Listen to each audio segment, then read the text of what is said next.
Hola, hoy voy a estar hablando de las dictaduras militares, básicamente las del Cono Sur. Voy a arrancar entonces con unas dos definiciones. Este video creo que saldrán dos. Uno será pues como el concepto de dictadura y el concepto de fascismo. Vamos también a hablar de algunas condiciones de posibilidad para que se den estas dictaduras militares. Y bueno, vamos a estar hablando de la Escuela de las Américas, de la Doctrina de Seguridad Nacional, de la Operación Cóndor, de la Operación Charlie, y espero de pronto ilustrarlo con algunas dictaduras, pues ya como con los acontecimientos como tal. Bueno, entonces arranquemos con la difícil tarea de definir qué es una dictadura. Hay dos conceptos súper complejos para la historia de América Latina y es porque resultan ambiguos de acuerdo a nuestra realidad, y es el concepto de dictadura y el concepto de fascismo, ¿cierto? Muy empleados y a veces pues con ciertos problemas porque las personas no conocen bien realmente qué es lo que esto significa, ¿ok? Bueno, entonces voy a empezar con el concepto de dictadura. Yo personalmente considero que lo que sucede entre la década del 60 y la década del 80 en América Latina, en buena parte de países, son dictaduras, más no fascismos. Lo argumentaré por qué. Entonces, de acuerdo a Ruquier, él define, dejaré al final, después, les dejaré la bibliografía, pero bien, entonces, bueno, de acuerdo a Riquet, una dictadura es un régimen de excepción que, por circunstancias particulares, ejerce sin control. Ello implica que el poder de los gobernantes sobre los gobernados no conoce ninguna restricción. O sea, dicho ahora en términos constitucionales, que las garantías fundamentales se hallan abolidas, al especificar que la dictadura implica la concentración de todos los poderes en mano de un hombre, de una clase, de un partido, de una institución como el ejército, el clero o cualquier institución. Explicitamos entonces esto en un sentido más claro a continuación. Continuamos entonces en esa tarea de definir qué es una dictadura. Esta es una forma de ejercer el poder que está basado en el liderazgo absoluto de una persona o de un grupo, ¿cierto?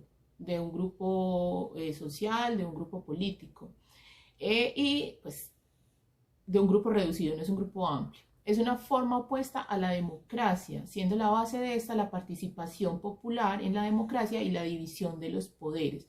Es decir, que lo contrario aquí sería la dictadura, donde esto no se da, es decir, no hay división de los poderes ni participación popular.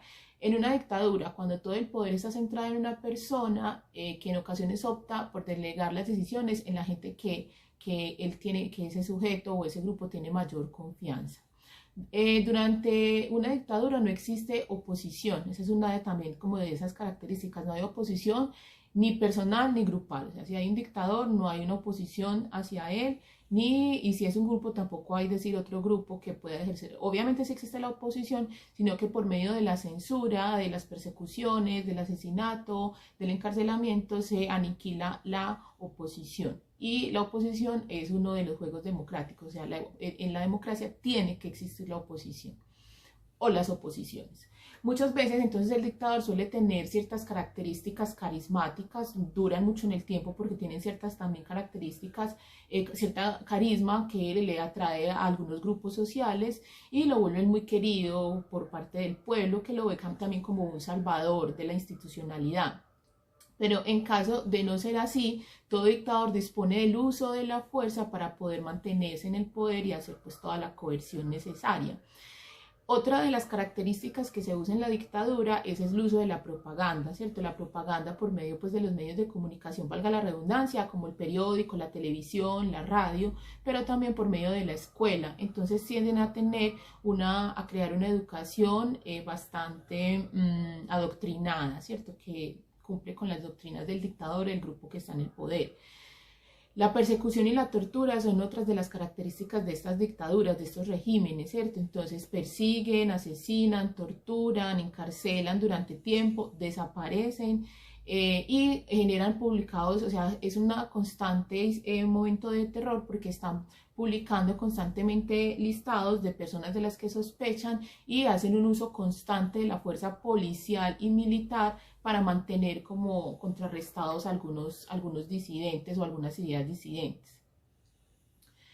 Es muy común encontrar en la historia universal referencias a dictadores, ¿cierto? Los encontramos desde la antigüedad. Por ejemplo, en la antigua Roma encontramos la presencia de lo que es esta palabra, el dictador. Ya que estaban formados, tenían una forma de república. La mayor parte de su tiempo, digamos que cuando la república presentaba algunos problemas, pasaba por algún quebranto, alguna crisis, entonces se asumía un dictador que estaba allí por un tiempo hasta que recuperaba la marcha, ¿cierto? Y la república, que la república funcionara. En la Edad Media la situación va a cambiar, también hay que entender en qué momento histórico se habla de una dictadura, porque no todos los sistemas políticos han sido democráticos, por lo tanto pueden presentarse formas de dictadura o confundirse las personas y pensar, por ejemplo, que el absolutismo es una forma de dictadura. No, el absolutismo es eso, el absolutismo, y se da en las monarquías. En la Edad Media tenemos también la aparición de cierta forma de dictadura, pero no tanto, porque realmente el control caía sobre un rey, sobre un monarca, sobre un emperador, ¿cierto? Y era depositado a todos los súbditos. Con la llegada de la modernidad y con la evolución política hacia lo demoliberal, a partir sobre todo de la Revolución Francesa, empezó a pensarse en los pueblos como los verdaderos hacedores del destino, ¿cierto? El destino de su propio pueblo, y de los que eran encargados de hacer el gobierno. Entonces, ya el gobernante no va a ser el representante de Dios, como sucedía, por ejemplo, en el absolutismo con el monarca, sino que va a ser el pueblo. Entonces la soberanía va a recaer sobre el pueblo, va a caer sobre la nación. Entonces ahí es donde los sujetos se convierten por primera vez en ciudadanos, y el gobernante va a ser el resultado de la expresión popular. Es decir, el gobernante es un representante del pueblo, ¿cierto? Alguien que ha sido escogido por la expresión popular. Bien.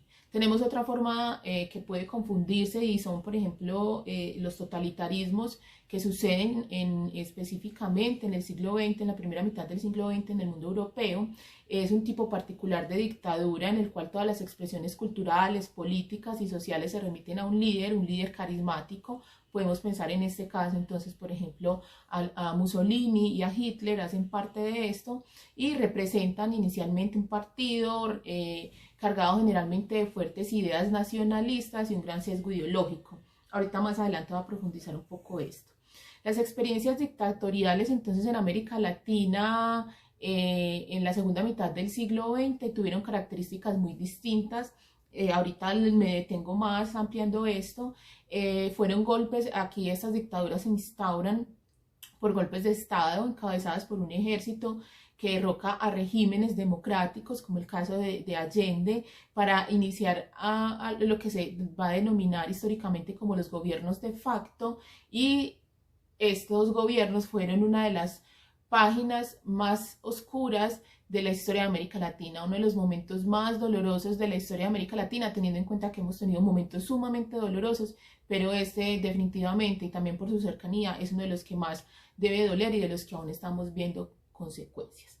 Entremos entonces a definir lo que es fascismo. Vemos que definir dictadura es complejo y básicamente se hace de una manera también histórica, ¿cierto? Es una definición que corresponde a una estructura histórica. Entonces, cuando hablamos de dictaduras, en el curso hemos visto, por ejemplo, cuando hablábamos de las dictaduras oligárquicas y positivistas, esas oligarquías son muy diferentes. En América Latina hemos tenido somos especialistas, diversidad de dictaduras, y estas, entonces, cuando hablamos de las dictaduras militares de la década del 60 a la década del 80, tenemos que darle esas características propias, es decir, que dictadura, al igual que el concepto que vamos a ver de fascismo, no es un concepto universal, no es un concepto supratemporal, siempre está amarrado a una situación histórica. Bien, emplearlo de otra forma es simplemente emplear una palabra y no emplear un término o un concepto histórico o desde las ciencias sociales. Bien, entonces, conceptualización del fascismo, porque yo sé que a veces es tiende mucho a usarse esto, sobre todo cuando vemos regímenes y gobiernos sumamente autoritarios. No voy a definir autoritario, ya lo hice un tanto cuando hablé las dictaduras y de los positivismos. Entonces, creo que ahí no es tan complicada la situación, pero bueno, voy a continuar, no me voy a desviar. El análisis entonces de la dictadura empezó a abordar el concepto fascismo, o sea, cuando empiezan a estudiarse, incluso en el mismo momento que se están dando las dictaduras, es decir, en la década de los 70, algunos escritores y algunos periodistas y algunas personas sobre todo que no estaban de acuerdo con lo que estaba sucediendo con los militares, empiezan a usar el concepto fascismo para designarla, ¿cierto? Era un concepto que se había empleado anteriormente en Europa y que aparentemente servía mucho para describir la realidad latinoamericana. Entonces, como nosotros éramos, miren, han pasado ya 30, 40 años después de los fascismos, entonces lo que hacen es como darle unas nuevas formas, ¿cierto? Entonces empiezan a hablar de designarlas de neofascistas, de fascismo dependiente, fascismo de desarrollo, fascismo primario, ¿cierto? Eso es lo primero que empiezan a hacer los estudiosos de esta constelación o de esta situación latinoamericana. Pero la pregunta, a mí siempre me ha parecido muy acertado, es la pregunta si realmente esa categoría de análisis, fascismo, corresponde a la problemática latinoamericana. Es decir, nosotros realmente tuvimos fascistas dentro de las dictaduras y también me surge la pregunta, usar esa categoría fascismo a la hora de analizar América Latina no haría que realmente nosotros no entendiéramos quién es realmente el enemigo y de esa manera los grupos populares o incluso la inteligencia o incluso los académicos intelectuales nos equivoquemos a la hora de analizarlos, pero también a la hora de crear luchas y estrategias políticas para prevenirlos o para contrarrestarlos. Ahí quedan entonces esas preguntas. Por eso yo creo que en este sentido, cuando estamos mirando la historia, nosotros tenemos que caracterizar, describir, conocer muy bien quiénes son los agentes históricos que están allí y también para los movimientos sociales, para los movimientos políticos. Es importante entonces conocer muy bien cuál es el enemigo. Listo, entonces designarlos como fascistas es sencillamente desconocer muchas de las situaciones que se vivieron en ese momento. Entonces hay que hacer un diagnóstico concreto de la situación. No entenderse fascismo como un totalitarismo, como un personaje autoritario o como una escena política. Partidos, grupos y proyectos ideológicos de carácter fascista se encuentran en todo el mundo, listo, con una tendencia hacia ese fascismo. Pero eso no hace que el Estado sea un Estado fascista, es decir, que dentro de esas dictaduras nosotros encontremos personajes que asumen un discurso que aparentemente es fascista, no hace que el Estado sea un Estado fascista. Hay que recordar entonces que el fascismo es una forma excepcional del Estado capitalista. Forma excepcional del Estado capitalista, al igual que otras formas. El Estado capitalista puede asumir varias formas. Voy a citar a Attilo Borón, en quien me baso en gran parte de esta definición, y lo cito y digo algo que, bueno, digo lo que él dice. El fascismo aparece como una forma históricamente determinada a partir de la cual una burguesía acorralada reorganiza su hegemonía sobre las demás clases de la sociedad e impone sus nuevas condiciones de dominación tanto a sus aliados como a sus adversarios. La resolución de esta crisis requiere una profunda modificación del Estado capitalista, toda vez que el deterioro de la capacidad hegemónica de la clase dirigente hace que la supervivencia de la dominación burguesa pase a descansar casi exclusivamente en la eficacia de las instituciones represivas, policía y militares. Se habla entonces de un Estado capitalista de excepción, producto de una crisis orgánica, de una crisis del Estado en su conjunto, como afirma Antonio Gramsci, cuya consecuencia es la obsolescencia de la institución democrática liberal. ¿Qué está diciendo aquí? O sea, hay una situación histórica, hay una crisis de la clase burguesa, de una parte de la clase burguesa, ¿cierto? Que para poder sostenerse como hegemónica necesita cambiar el Estado democrático liberal que había instaurado hasta ese momento. Es decir, la institución estatal no le está sirviendo, los aparatos que tiene el Estado, los órganos que tiene el Estado no le están sirviendo para sostenerse. Bien, ahorita voy a decir qué más sucede, esto no es tan sencillo. Y entonces necesita modificar el Estado. Es que hay una idea monolítica del Estado, o sea, el Estado capitalista solo hay una forma, y no, hay muchas formas de Estado capitalista y de Estado burgués. Bueno, ese Estado capitalista, continúo explicando, se ha enfrentado ante una fuerte lucha de clases y previene y está previniendo la revolución. ¿Qué sucede? Entonces, ¿qué ha sucedido? Recuerden, el movimiento obrero en Europa en el siglo XIX, bastante fuerte, y luego entonces, digamos, hay una revolución triunfal en Rusia, pero siguen un montón de movimientos de proletarios moviéndose, intentando hacer revolución en cada uno de esos países europeos, y muchos de ellos no lo logran. Tenemos en este caso, por ejemplo, Italia y Alemania, ¿cierto? Una sociedad con unos grupos sociales en efervescencia y en constante movimiento que no logran realizar la revolución. Tenemos una burguesía entonces afectada por esa revolución, ¿cierto? Y además un país que empieza a entrar a unos países, Italia y Alemania, que cada vez van mejorando y van desarrollando sus formas de capitalismo. Recuerden que el siglo XIX, hasta la Primera Guerra, incluso en la Primera Guerra, tenemos una forma del capitalismo imperialista, es decir, a finales del siglo XIX, en la segunda mitad del siglo XIX hay diversas guerras territoriales por dominio, ¿cierto?, imperialista. Tenemos unos países sumamente desarrollados que ya se han repartido el mundo, Inglaterra, Francia, ¿cierto? Hay una repartición del mundo de la cual a unos países les toca muy poquita parte. Y para la década entonces de los 20 y de los 30 hay entonces una situación que tiene que ver con que esos países quieren entrar en la repartición del mundo porque ya se han industrializado y están necesitando mercado para llevar entonces lo que ellos están realizando en la industrialización. Entonces esto va a ser una de esas condiciones de posibilidad necesarias, esa crisis del capitalismo, esa crisis de una clase burguesa nacional en Alemania y en Italia. Bueno, me devuelvo un poco, ese Estado capitalista se ha enfrentado entonces ante una lucha de clases, como les decía, ¿cierto? Y ese mismo Estado está previniendo una revolución, no le interesa una revolución proletaria. Entonces, se reorganiza al igual que las instituciones y reduce todas las libertades. ¿Qué es lo primero que hace? Entonces, vamos a reducir las libertades. Solo reduciendo las libertades puede controlar entonces esos grupos sociales que están en movimiento. Suprime los partidos, arrasa los sindicatos, cierra, clausura el parlamento y la educación la arroja a una fuerte propaganda doctrinaria por parte de quienes están en el poder. Aquí hay que recordar que hay varias formas, como les decía ahorita, del Estado capitalista. Hay una cosa que es el Estado capitalista de excepción. Tenemos el bonapartista, ¿cierto? Que lo vamos a ver obviamente en Francia en el siglo XIX. Vamos a ver de la dictadura militar, como el caso de Franco, ¿ok? Y vamos a tener este otro caso que es el fascismo.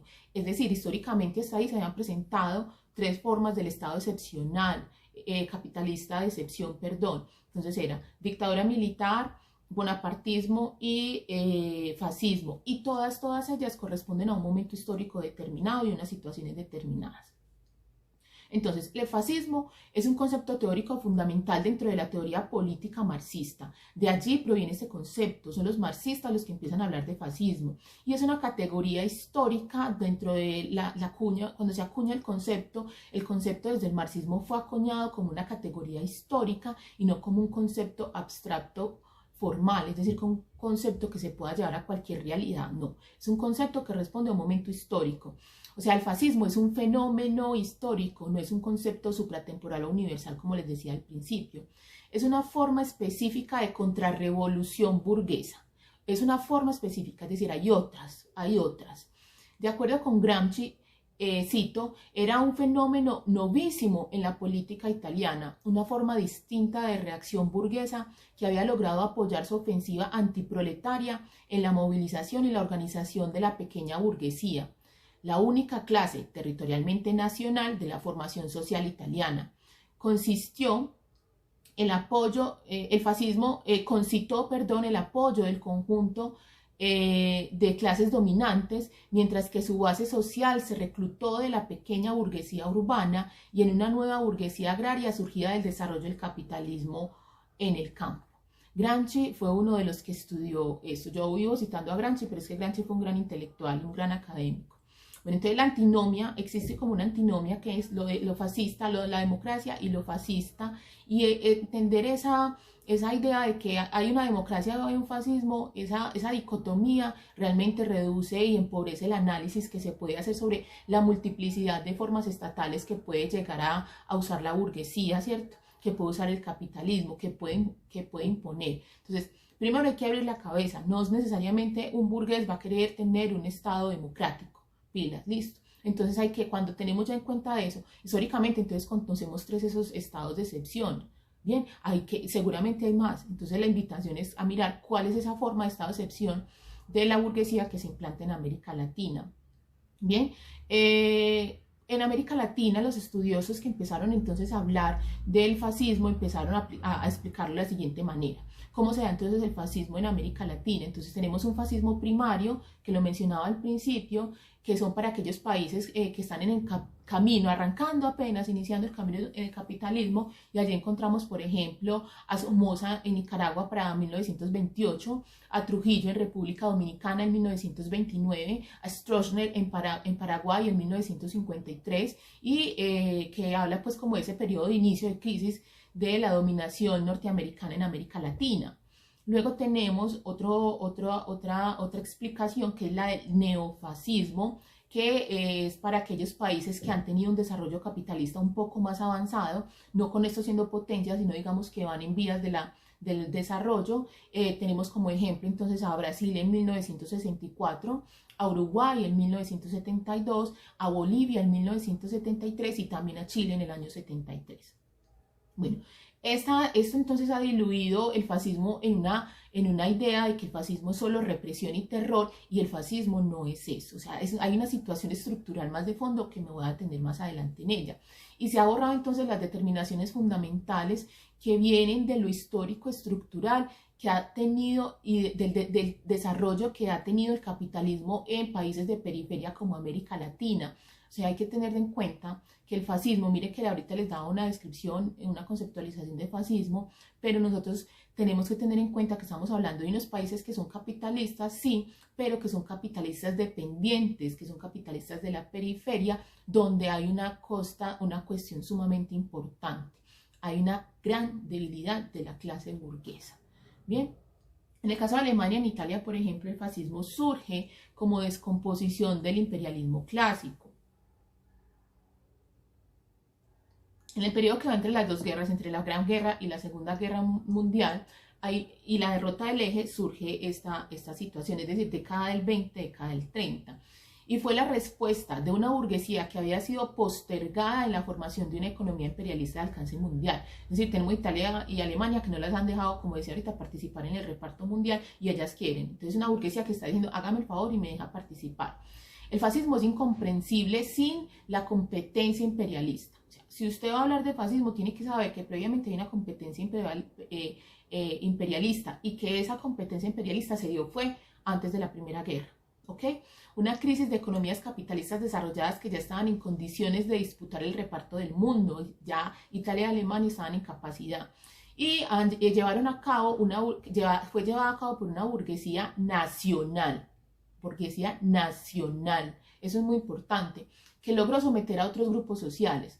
Una burguesía nacional, monopólica, que logra someter a la pequeña burguesía y al resto. Logra someter también al proletariado, a todos los grupos sociales los logra someter. Pero la característica es una burguesía nacional.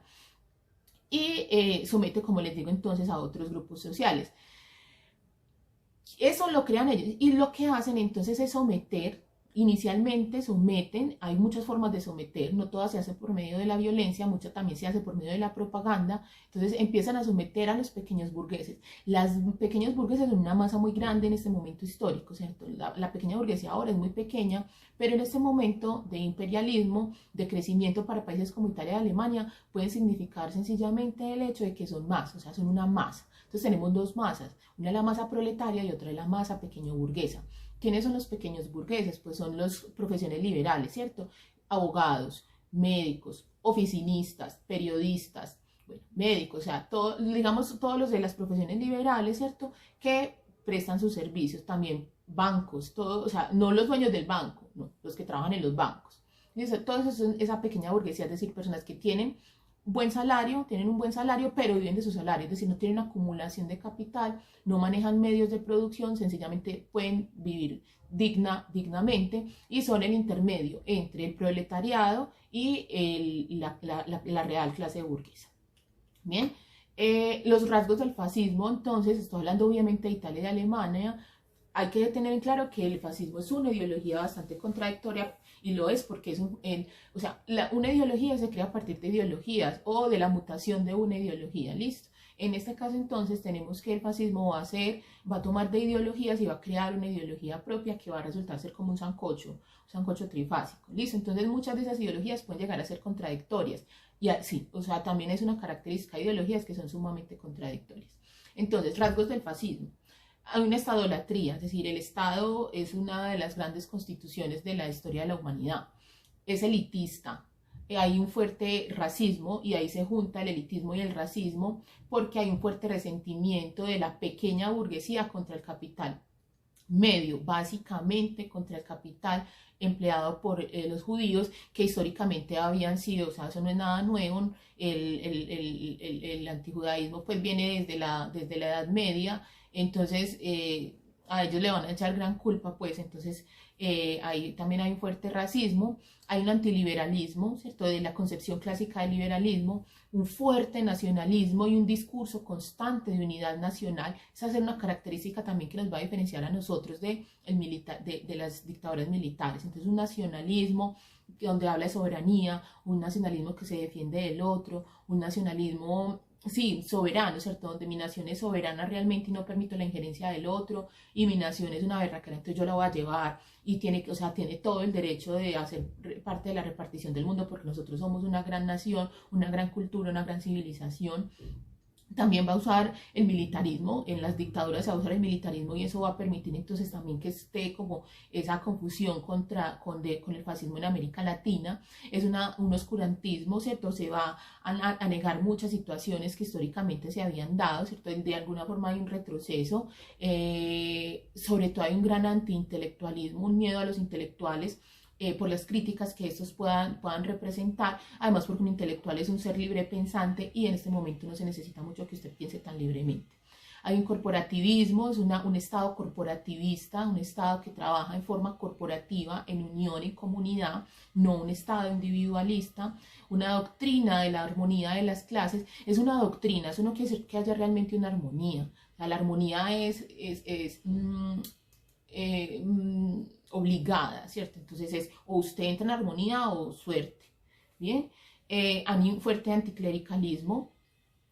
Eso también tiene que ver, por ejemplo, con las razones del elitismo y el racismo, ¿cierto? Un resentimiento contra estos grupos, una exaltación de la juventud, lo vemos, por ejemplo, en los discursos de Hitler a la juventud hitleriana, una exaltación de la familia como primera institución de la nación, y una exaltación también a la moral burguesa. Con la moral burguesa nos estamos refiriendo entonces no a las libertades individuales.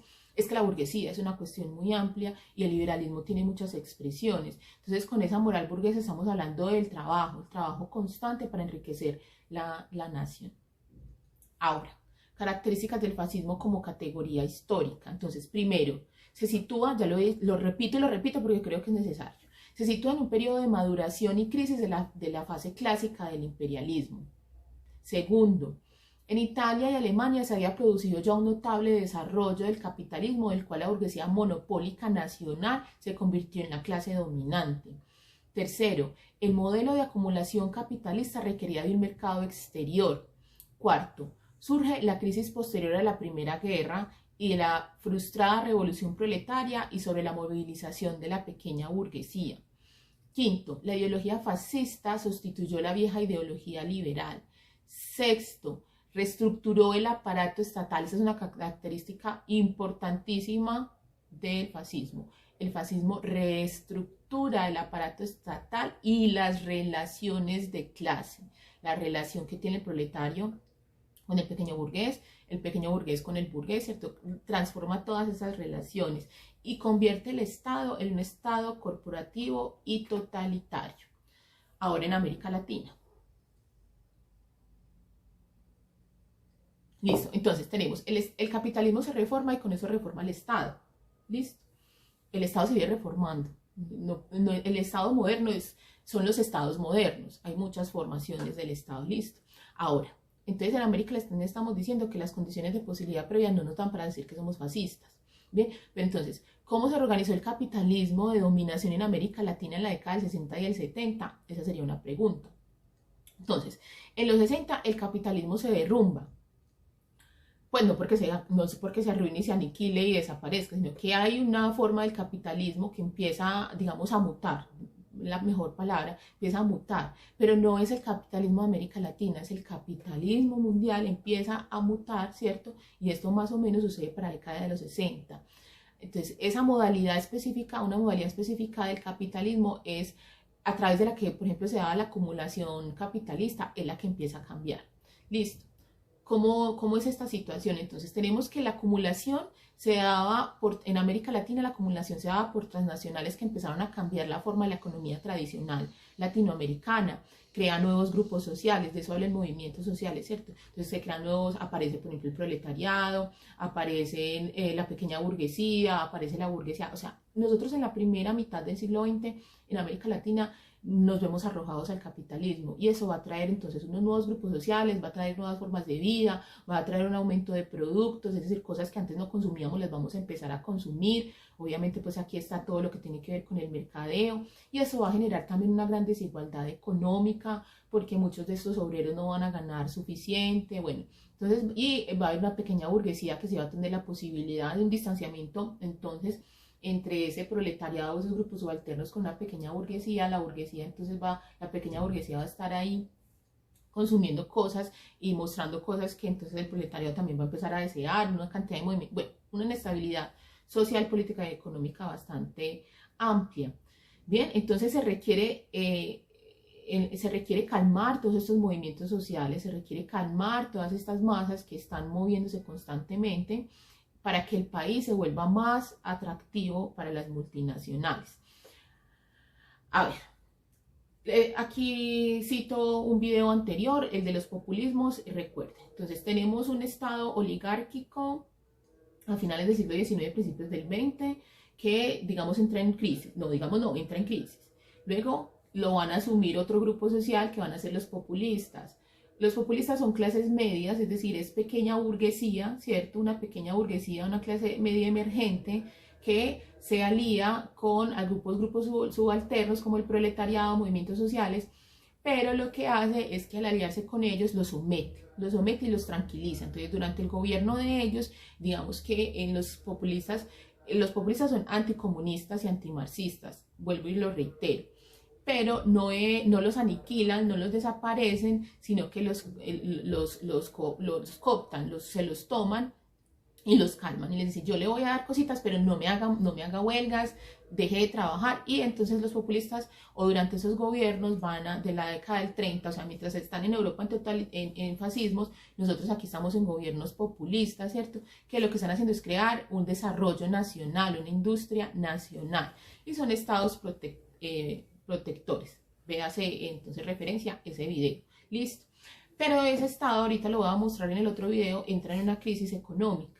Entonces, a esa crisis que se genera, entonces, tuvimos una primera crisis del estado oligarca, crisis del estado populista, a esta entonces van a participar otros actores que van a venir a salvar ese estado. Bien, entonces, para poder hacerlo, entonces, ¿qué hay que hacer? Los populistas no limitaron suficientemente, digamos, las libertades democráticas, no las limitan, entonces los que van a venir se van a decir, listo, esto es todo un desorden, nosotros tenemos que limitar las libertades democráticas para poder reactivar la economía que estaba sumamente mal, y una vez allí, o sea, ¿quiénes hacen esto? Los militares.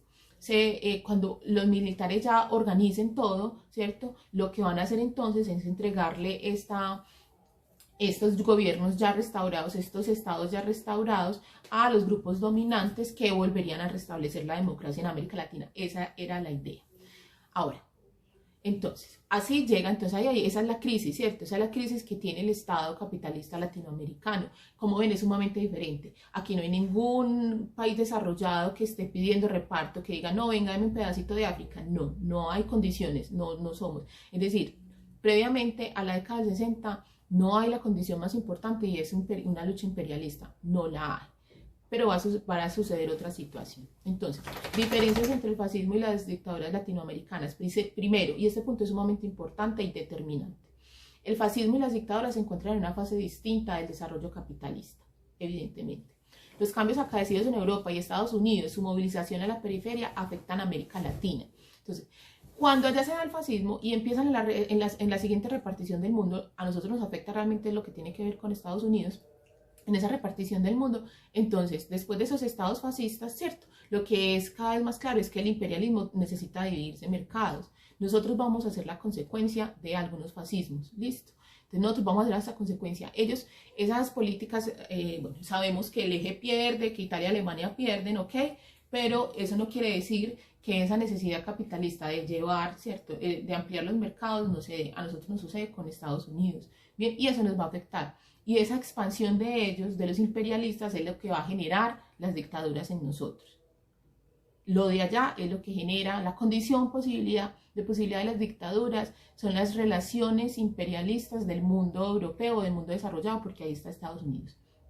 A ver, entonces tenemos una burguesía monopólica internacional, y para que no suene muy marxista, entonces para que sencillamente tenemos unas multinacionales, unos grupos económicos internacionales sumamente fuertes. Esos grupos económicos se van a aliar entonces con una burguesía nacional. También había hablado previamente en otros videos de eso. Entonces, esa burguesía nacional se va a subordinar, se va a entregar, se va a vender, se va a arrodillar, ¿cierto? A esos grupos económicos internacionales.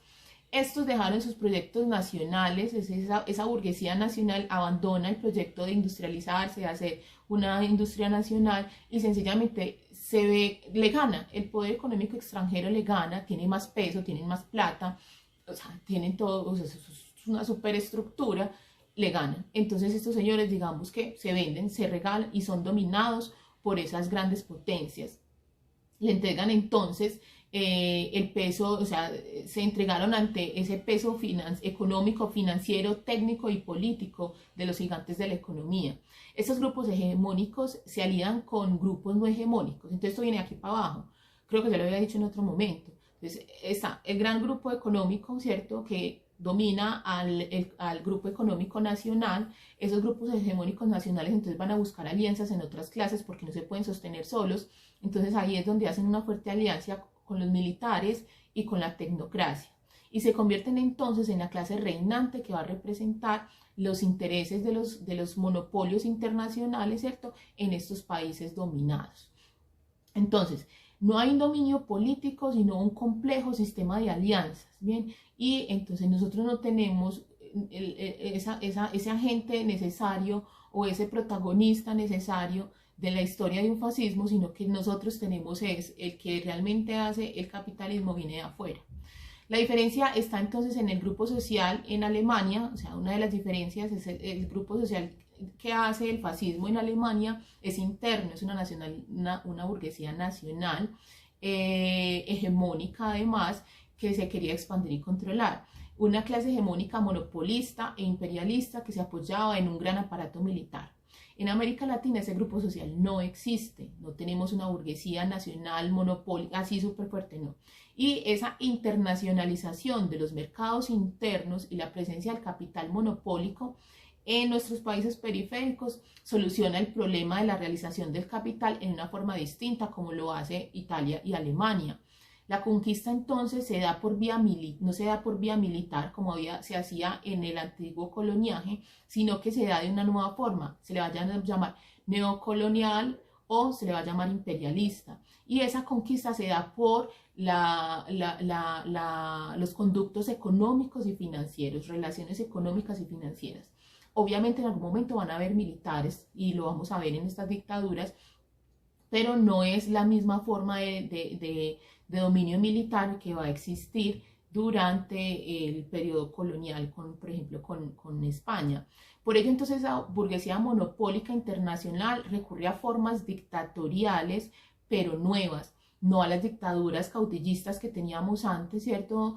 Primero porque el mismo ejército ha cambiado a lo largo de estos años, y va a ser a través de ese ejército, además un ejército preparado por ellos mismos, que son nacionales pero preparados por ellos. Hablando de visitas del ejército norteamericano, aquí hay un antecedente, uno de los varios antecedentes. Entonces ellos los preparan a los nacionales para que obedezcan a los intereses de las multinacionales. Pero estas formas no pueden emparentarse entonces con el fascismo, son un fenómeno nuevo, son un fenómeno diferente.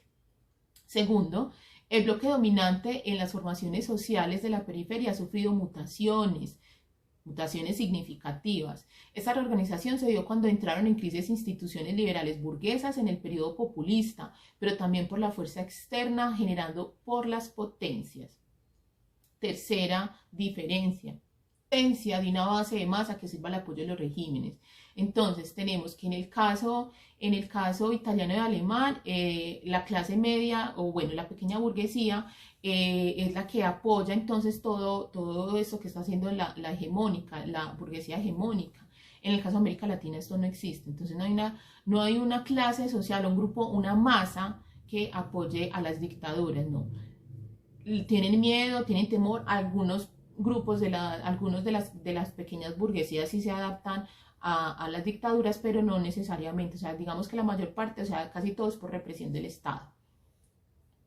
Tampoco hay una ideología totalitarista, no hay un verdadero nacionalismo, incluso ni hay soberanía en estos países. Ellos no están reclamando una soberanía, no, es que no hay soberanía. Recuerden la injerencia de los militares, la injerencia, bueno, ahorita voy a hablar de la Operación Cóndor, de la Operación Charlie, de la doctrina Truman, bueno, hay un montón de cosas que no es posible hablar de una soberanía en América Latina. Es decir, la idea de la soberanía en América Latina la perdemos completamente en la segunda mitad del siglo XX, y tampoco hay nacionalismo, porque el nacionalismo no. ¿Qué va a hacer? Entonces va a ser su ideología, la ideología, que no es una ideología, partamos de eso, va a girar, o lo que ellos van a llamar ideología, que ellos le llaman ideología, pero no es, va a girar en torno a la nebulosa de la doctrina de seguridad nacional. Y sabemos que eso no es una ideología, eso es una doctrina, por decirle de alguna manera. Quinto, estas dictaduras no llevaron a cabo la reestructuración del fascismo, o sea, que la misma reestructuración del Estado que les hablaba ahorita que había hecho el fascismo en América Latina. No se reestructura el Estado, se cambian ciertas partes del Estado, se militariza el Estado, pero eso no hay una reestructuración, es decir, el Estado no se vuelve un Estado corporativista y totalitarista. Aquí solo suprimieron entonces las instituciones características del Estado liberal, como el Parlamento, los partidos políticos, se aniquilan pues los derechos de los ciudadanos, bueno, eso es lo que sucede. Y empiezan a purgar, entonces primero purgan los sujetos dentro del Estado que puedan detener unas ideologías que no son de acuerdo a la que ellos tienen, y entonces lo que sucede realmente, y luego van a hacer una purga pues de los otros ciudadanos que tengan cualquier asomo de ideas comunistas o socialistas, y lo que sucede más bien entonces es una militarización del Estado. Entonces no sería un Estado fascista, sino un Estado militarista, y eso ya es una cuestión sumamente diferente. Ese militarismo es diferente como lo decía ahorita, a las formas de militarismo que habían previas. En América Latina ha sido una costumbre el golpe de Estado. Antes lo hacían los caudillos, entonces los caudillos simplemente tenían unas intenciones particularistas, podían dominar entonces parte y depende del caudillismo, de qué momento estamos hablando del caudillismo. Pero en este momento entonces el militarismo, o sea, esta institución castrense es sumamente diferente a la que teníamos previamente, y lo que va a hacer entonces los militares en este estado militarista es empezar, de la misma forma que ellos organizan su institución, es organizar el Estado. Entonces van a convertir en un Estado en el que proyectan su propia institución interna y jerárquica a todo el Estado, ¿cierto? Y se convierten en el partido del orden. Los militares entonces van a ser el partido del orden, y esos aniquilan los otros partidos, ellos van a ser el único partido existente.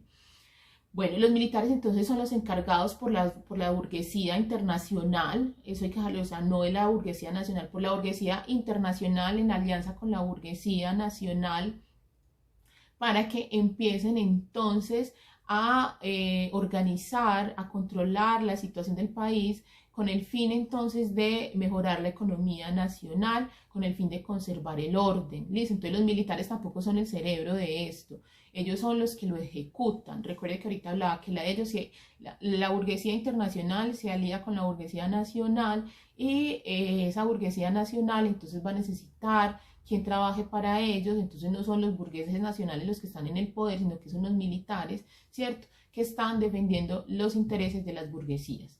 Además, o sea, ¿por qué escoger entonces el ejército? Pues sencillamente porque, hasta, recuerden, el único que tiene, de acuerdo a Max Weber, el uso legítimo de la violencia es el Estado. Y dentro del Estado, ¿quién es el que tiene el uso legítimo de la violencia y de la fuerza? Pues las fuerzas públicas, es decir, los militares y la policía. Bien, voy a llegar hasta acá en este video. No, voy a continuar, no me demoro mucho. Condiciones de posibilidad, y ahorita hablo de otra cosa. Entonces tenemos, continúo porque de alguna manera el fascismo, ya que termino con el fascismo, es una condición de posibilidad, es decir, entender que no son fascismos, sino que son militarismos. Entonces, tenemos, aquí empiezo a citar a Alain Pierre. Ella manifiesta que hay tres condiciones de posibilidad, digamos, tres grandes estructuras de condiciones de posibilidad, una que tiene que ver con la economía y la dependencia, de la cual ya he hablado un poco, otra tiene que ver con el militarismo, del cual también he hablado un poco, y el populismo, del cual ya he hablado anteriormente. Lo voy a hacer súper resumidamente. Entonces, una economía y dependencia, dice Lampier, es un nacionalismo latinoamericano demoburgués, populista y revolucionario, dependencia económica en el siglo XIX, por ejemplo, de la economía exportadora, en el siglo XX los monopolios internacionales que empiezan a llegar con mayor fuerza en la primera mitad del siglo XX, y las Fuerzas Armadas se convierten en garantes de la intervención extranjera. La crisis del 29 va a ser otra condición de posibilidad por la sustitución de importaciones que va a crear una industrialización nacional, pero también una industrialización dependiente porque la tecnología y los insumos nos llegan desde afuera, que van a hacer que crezca una clase media que luego va a ser una clase media que le va a servir a las élites. Un nacionalismo y proteccionismo durante el populismo, ¿cierto?, que aumentará aranceles y los controles de intercambio, un modelo nacional revolucionario o reformista que cuenta con el apoyo de las masas populares, estoy hablando del populismo, política de desarrollo hacia adentro, proteccionismo, modifica la distribución del ingreso nacional desmejorando la situación de la oligarquía y de la burguesía nacional y mejora el ingreso de clases medias y populares y se convierte en un estado desarrollista. Hay una recuperación económica europea a partir de 1930, innovación tecnológica, diferencia a los países potencia de los neocoloniales y acentúa la división internacional del trabajo. Ahí el mundo se divide entonces en tres, en países desarrollados, subdesarrollados y en vía de desarrollo. Movimientos nacionales de emancipación que dificultan el control de los países latinoamericanos, como el caso también de la revolución cubana. Estados Unidos entonces va a entrar con mayor fuerza en el mundo americano, va a desplazar a Francia e Inglaterra que habían dominado durante el siglo XIX y empieza a gestarse la política imperialista. La oligarquía se convierte entonces en una empresa agrícola, industrial, pasan a convertirse en empresa agrícola, industrial o comercial y contratista de obra del Estado. Socio menor de un sistema económico mundial de fideicomisos, y Estados Unidos encuentra en las clases dominantes el aliado natural para poder traer todo su capitalismo. Cuando los populistas no logran la unidad en la crisis del populismo, imponen la fuerza del militarismo llegando a controlar el Estado, y el poder real está entonces en los centros de decisión, que son esas grandes multinacionales, es decir, en las multinacionales de Ford, Rockefeller y Kissinger. Hay militarismo en esa condición, segunda condición de posibilidad que manifiesta Lampier. Tenemos entonces que se profesionaliza el ejército, seguridad nacional, defiende la nación, pero en cuanto que el Estado forma parte de la comunidad occidental identificada con el capitalismo. Entonces aquí entra la doctrina de la cual voy a hablar ahorita. Hay entonces una idea de seguridad nacional. Los países latinoamericanos van a sacrificar su soberanía para salvaguardar el way of life de la potencia hegemónica, es decir, de Estados Unidos. Se convierten entonces en fuerza de ocupación. Estas clases hegemónicas latinoamericanas se convierten en fuerzas de ocupación de sus propios países. Es un ejército dependiente, diferente de la idea del ejército oligarca que teníamos anteriormente. Van a tener una idea mesiánica de que ellos van a salvar estos países, pues digamos, de todo el desorden que han traído las masas populares. Entonces hay una idea de salvación nacional, defensa de la civilización, de contrainsurgencia. Se vuelven encarceleros de sus propios países y mantienen a sus países en el subdesarrollo. Sustentan la ideología colonialista fascista, así lo manifiesta Lamperier, y la frontera deja de ser la geográfica y se convierte en una frontera ideológica. Ahí ella da, y lo voy a decir, por ejemplo, una definición de fascismo sumamente interesante que se acuerda con Antonio, con Borón. Ella dice entonces fascistas, a ver, no obstante los intentos de instaurar regímenes fascistas en América Latina, especialmente en el periodo entre las dos guerras, estas no podrían ser tales pese a la insistencia de los enjuiciadores y críticos que han usado en abundancia una terminología inapropiada. El fascismo corresponde a una situación histórica concreta del desarrollo y expansión del capital y a la crisis política derivada de estas contradicciones, en relación que de ninguna manera podrían ser dependientes. De aquí la afirmación categórica que si el fascismo es una forma de gobierno desesperada del gran capital, es obvia la imposibilidad de la existencia de un régimen fascista en un país dominado por el imperialismo. Totalmente de acuerdo con ella. Lo que existe, por lo tanto, en nuestros países periféricos es el colonial fascismo, con métodos de violencia brutales y con una ideología adecuada a la adaptación de las formas dominantes de los centros de poder hegemónico hacia los estados dependientes. Bien, ella ahí está de acuerdo, aunque ella le da colonial fascista, es como intentar, como que no existe la palabra, y entonces cojamos las que ya existen como para no inventarnos una, inventémonos una, para dominar eso, dejémosla como estado militar o dictadura militar. Bueno. Después de tener entonces unido el ejército, se crea la Junta Interamericana de Defensa en el año de 1942, con centro en el Pentágono, que tiene comités de enlaces en cada país. Es toda una red, o sea, es una cuestión sumamente organizada. Luego viene el Plan Truman, que se propone la unificación militar y la supeditación de todas las Fuerzas Armadas al Pentágono. Les leo entonces la doctrina Truman de 1947, dice, cito, creo que debemos ayudar a los pueblos a forjar su propio destino. Cada nación debe escoger entre dos modos de vida opuestos, solo son dos. Una reposa sobre la voluntad de la mayoría y se caracteriza por sus instituciones libres, por un gobierno representativo, por elecciones libres, por la garantía del mantenimiento de las libertades individuales y por la ausencia de cualquier opresión política. El otro reposa sobre la voluntad de una minoría impuesta por la fuerza a la mayoría. Se apoya en el terror y en la opresión. Tiene una prensa y una radio controladas, unas elecciones truncadas y la supresión de las libertades personales. Recuerden, estamos en plena Guerra Fría. Esto no sorprende absolutamente nada. También recomiendo que vean el video sobre Guerra Fría. Bien, listo. En 1947 entonces se realiza el Tratado de Asistencia Recíproca en Río de Janeiro, que compromete a Latinoamérica en las agresiones militares norteamericanas. Si a Estados Unidos lo ataca a partir de 1947 cualquier país, entonces toda América debe defenderse, porque es toda América. Listo. A partir del 48 se crea entonces la OEA, la Organización de los Estados Americanos, en Colombia además. En 1953 empieza el entrenamiento militar al amparo de la Ley de Defensa Mutua de 1900, que fue creada en 1951. Es decir, es que se crea toda una militarización del continente. En 1961 está el primer curso de preparación en contrainsurgencia en Panamá, donde se demuestra que el enemigo de la democracia no está afuera, sino que está adentro. Entonces, ojo, aparece el enemigo interno. Y el enemigo interno entonces es el comunista. Hasta 1970, 26.422 oficiales y soldados siguieron el curso de aprendizaje impartido por la Escuela de las Américas en Panamá y en otras sucursales, pero la más importante era la Escuela de las Américas de Panamá. Y entonces hasta ahí el militarismo como condición de posibilidad, y luego viene entonces el populismo que dice Anne Dampier, es otra condición. Entonces es una manipulación política, dominación social. No me detengo mucho porque ya hablé de esto antes.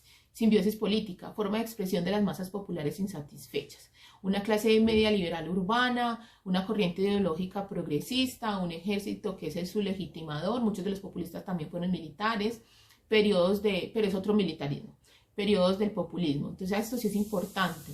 Entonces tenemos en 1930 a 1935 transformaciones resultantes del cambio interno a nivel de clases y desarrollo de las nuevas relaciones capitalistas.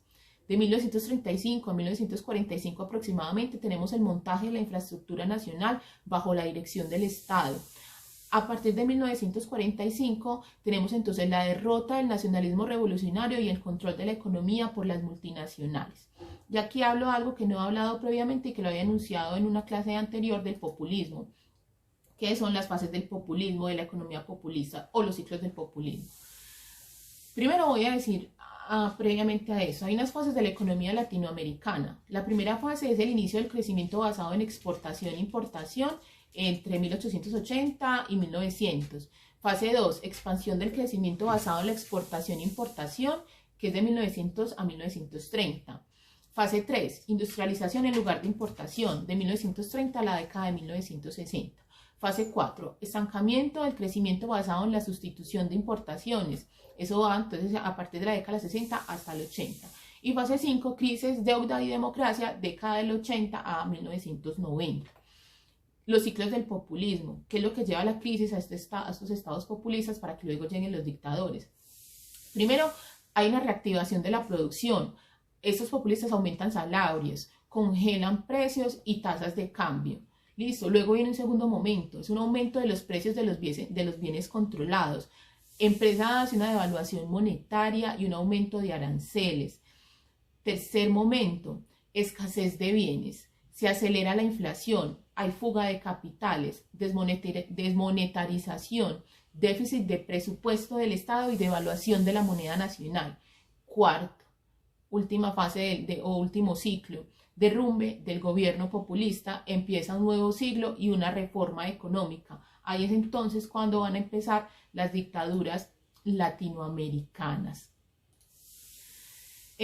Bueno, llego hasta esta parte, voy a continuar en el siguiente video hablando de la doctrina de seguridad nacional, del Plan Cóndor o de la Operación Cóndor y de la Operación Charlie y de las muertes y de cuáles fueron las dictaduras, algunas de estas dictaduras de América Latina. Bueno, muchas gracias, nos vemos en el próximo video, como siempre, suscríbanse, compártanlo, nos vemos en el siguiente.